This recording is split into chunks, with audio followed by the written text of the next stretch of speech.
Welcome to the Redden District Angling Association July Fisheries feedback video. We're filming today on the banks of the lovely little Callows pool. This is our training pool at Farnham Flint. It's full of ruds, got little tench, crucians have been coming on. In fact, they were showing very well in the recent tuition day that we had. So again, we'd recommend members give this a try if you want to change from bagging up on carp on Wilmots. We're very excited about this pool, and Del and Jim have done a great job both in stocking it and creating the pegs. We will cover, as ever, the work of our fisheries team.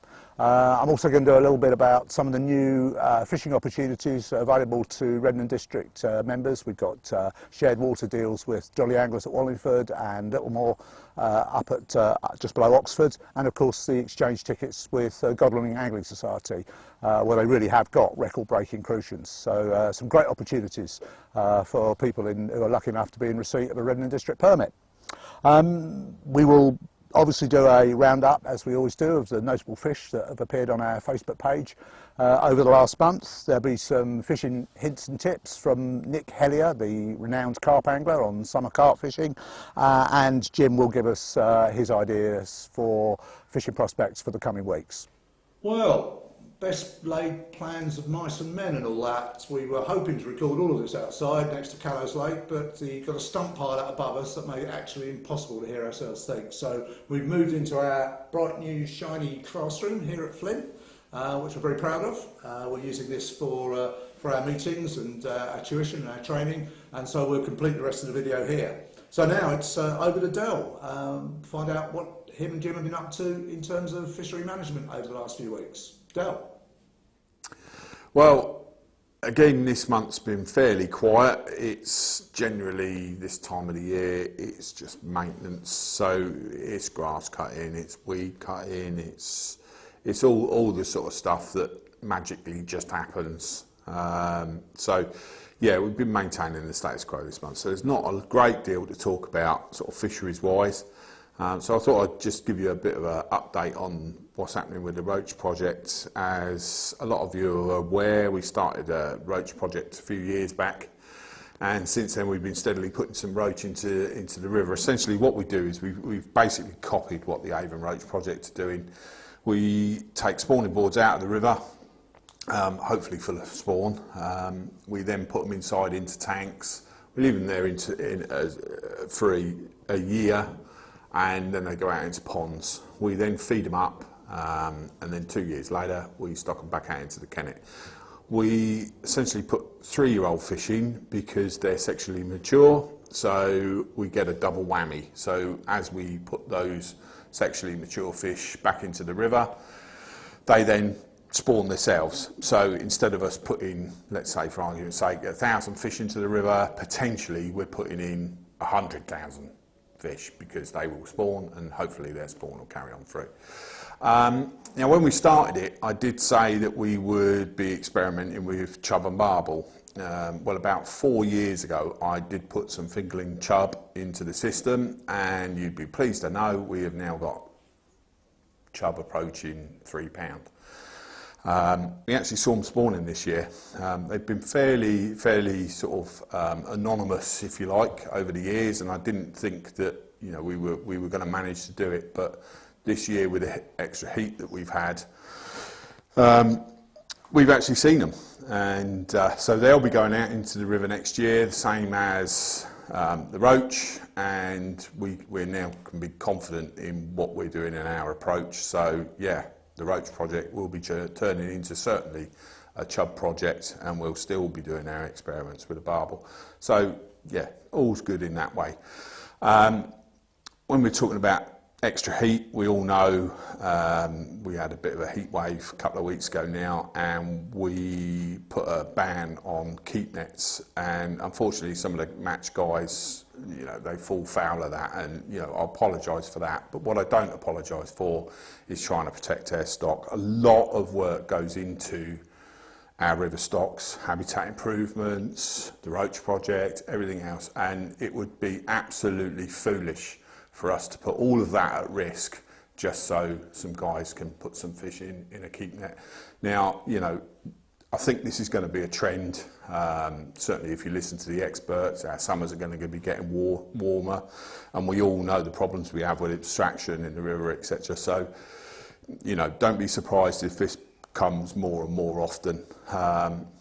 So yeah, that's about it. So yeah, not a lot to tell this month. Next month we'll probably have a little bit more because things start ramping up and we start doing our plans and everything else for the winter. So yeah, that's all it and all about it from me. Trimming grass, getting stung and prickled by thorns.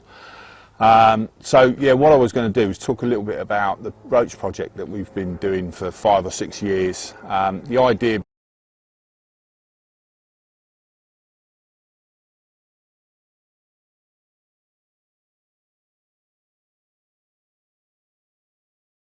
Okay, as I said earlier, I just want to talk a little bit about some of the extra fishing opportunities that Redland District members get. We've got exchange tickets with Godalming Angling Society. I'm very pleased that we negotiated that deal. It came into force on July the 1st. There are 4 permits available for Redland District members, obviously not on match days. All you've got to do is go down to Marsh Farm, just outside Godalming, to the Apollo Angling Centre, present your Redland District permit, and you get a Godalming ticket in exchange. You get a day's fishing completely free of charge, opportunity to fish their famous Marsh Farm complex, and in particular Johnson's Lake, which is the home of the British record crucian. So there's some very, very good fishing to have there if anyone fancies a change of scenery, and we look forward to welcoming Godalming members up to sample some of the fishing that we've got on the Reading waters. So do take advantage of that arrangement. We're very pleased to have negotiated it. And of course we've had in place for a while now shared waters with our friends at Littlemore Angling Society. They share the Sanford water with us up on the Thames, and then they've got their own members only water downstream from the village at Sanford Meadows. Very, very good roach fishing there. Max recently was one with 16 pounds of roach on Hempen Tears. So I thoroughly recommend both there and the Jolly Anglers Water at Wallingford for a good day's fishing on the Thames. And now it's time to look through the gallery of notable fish this month.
Well, this month's been extremely difficult. We've had some good pictures up on the Facebook page, and there's a few of real note. I mean, the eel. Oh wow, what a fabulous catch that is. You know, I can't remember the last big eel that was caught out of the Kennet.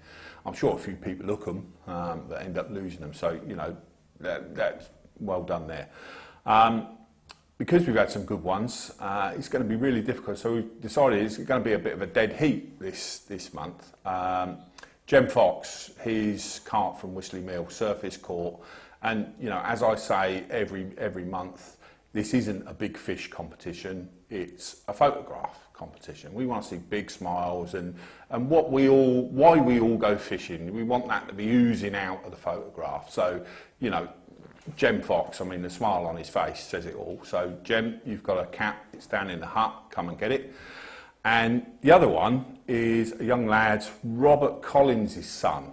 £3 something or other perch from up the Thames. It's a bigger perch than his dad's caught. So, there's a bit of bragging rights for quite some time. His dad's going to have to pull his finger out. So, yes, young Master Collins, you've got a cap as well. Call into the hut. So there's 2 caps, 2 winners this month, Jem Fox and Master Collins. Right, so I'm with Jim Stansfield. We're talking about fishing prospects for the coming weeks and also a little look about what's been coming out of our waters over the last few weeks.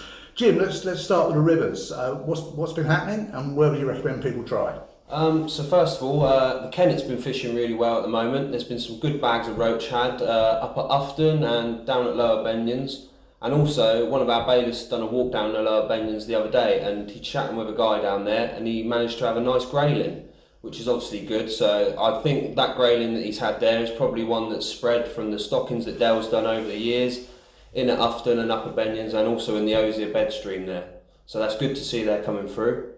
Also as well, there's been lots of barbel coming out, and good to see the smaller ones as well, across all the stretches as well. Some of the stretches this year that are very underfished have been producing some good fish, so it's good to see the guys out there having a go for them. Thanks for that, Jim. And what about the Loddon? I'm hearing stories that there's been some nice fish coming out of there. Yeah, we had a chap come down at the hut the other day, and he's been doing a few evening sessions up on the Loddon, on our original stretch and on the new upper Loddon stretch, and he's been doing very well up there. He's been having a few barbels, sort of every trip I think he's had a fish up there. He's been sort of roving about in and out of swims and spotting a few as well, which is good. He had a few small chub and a nice small tench as well up on the new section, so it's looking good up there. Get yourselves out. And Jim, what about the roach fishing on the Thames? Obviously, it comes into its own this time of year. I'm hearing stories that they're having the hemp well now. Yeah. There's been some good matches had up on the Upper Thames there. They've been having bags of £20 fish up there on the hemp and tears, and it's really starting to pick up now. So looking at Thames venues for that, I'd say try up at Wallingford and also Maple Durham as well in the woods section there. There's been a few chaps up there having a real good day up there, so looks good for it. So Jim, moving on to the lakes. This is always a bit of dog day weather, isn't it, this time of year? But what are we hearing from the lakes, and where would you recommend people try? Yeah, well, what we're hearing about is obviously there's always the big carp coming out, which a lot of the guys like to keep hushed to themselves, but there's definitely a few coming out. Yeah, so Longwater, we've got a closed season on Longwater, so it's only reopened as of June the 16th up there. And I had a little ride round there the other day, and there was a couple of chaps over there fishing, and they seem to be doing all right. It's a very good mixed fishery over there, very good head of tension bream in there, and also absolutely phenomenal for the small fish over there. So if you want to take your lads over there for a couple of hours of an afternoon, they'll get on really well over there. The float will be bobbing under, and they'll have a good bit of fun there. So yeah, another good prospect for the coming weeks. Hi, just a quick rare appearance from me this side of the camera. But just to let you know that we now have an Instagram account, so feel free, if you use Instagram, to go over there and follow us, known as RDAA.co.uk over on Instagram. So just very new, so I know a lot of people, especially some of the carp anglers, use Instagram exclusively and don't even use Facebook, so it just gives us another way to communicate with membership.